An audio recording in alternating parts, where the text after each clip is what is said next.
Bahan Persekutuan Perempuan Wilayah GKI Pondok Indah mengenal Injil Matius.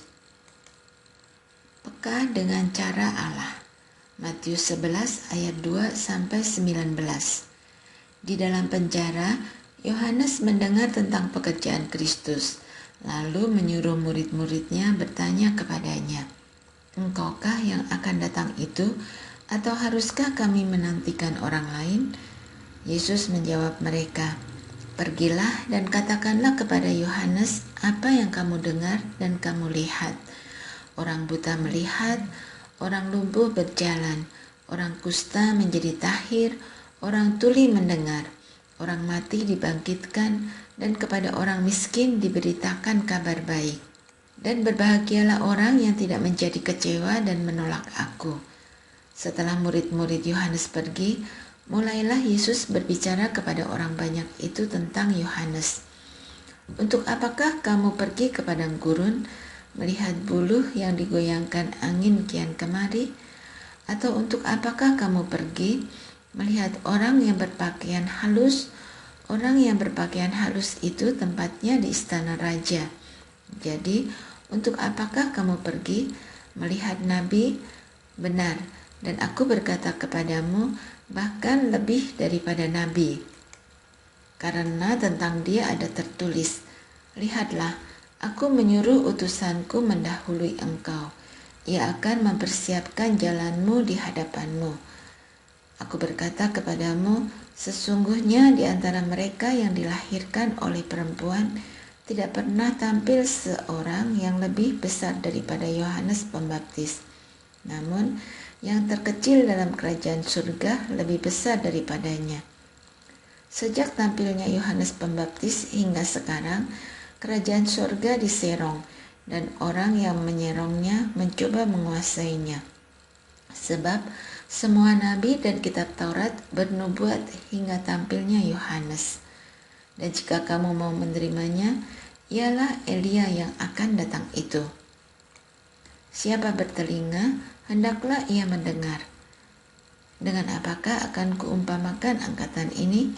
Mereka itu seumpama anak-anak yang duduk di pasar dan berseru kepada teman-temannya, 'Kami meniup seruling bagimu, tetapi kamu tidak menari. Kami menyanyikan kidung duka, tetapi kamu tidak berkabung.'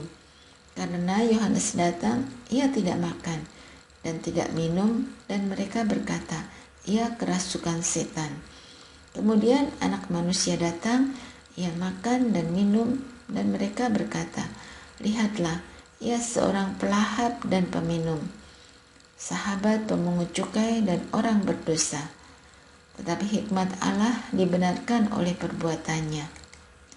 Menerima apa yang baik di tengah kehidupan yang keras dan penuh kejahatan bukanlah hal yang mudah.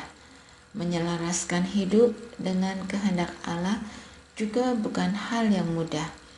Kita terbiasa dikuasai dan terjebak dengan keinginan diri. Namun, perjuangan untuk mengenali dan melakukan kehendak Allah adalah proses yang penting. Itulah yang dilakukan Yohanes. Ia mengarahkan hidup untuk melakukan kebaikan Allah lewat misinya, tetapi kebencian dan penolakan yang didapat. Namun walaupun demikian, Yohanes tetap berjuang menyelesaikan segala sesuatunya dengan baik. Untuk itu, ia bertanya, apakah Yesus adalah Mesias yang dinantikan, atau ia harus menantikan yang lain lagi? Ia mempertanyakan untuk meneguhkan perjuangannya. Ia mempertanyakan untuk memberi keyakinan pada diri, untuk terus berpusat pada misi Allah. Yesus sendiri mengingatkan bagaimana setiap orang harus berjuang menyelaraskan hidupnya dengan kehendak Allah. Hal itulah yang membuat kita peka cara Allah menyentuh kita, termasuk dari kehadiran orang-orang yang tidak terduga. Israel gagal dan mereka menolak Yohanes dan Yesus. Di dalam kehidupan kita, mari kita selalu merendahkan hati untuk mengenal misi Allah. Kita perlu peka memberikan makna dari setiap pengalaman. Jangan sampai kita menolak orang diutus Allah untuk mengingatkan, mengoreksi, meneguhkan, dan menghibur kita. Diskusikan. 1.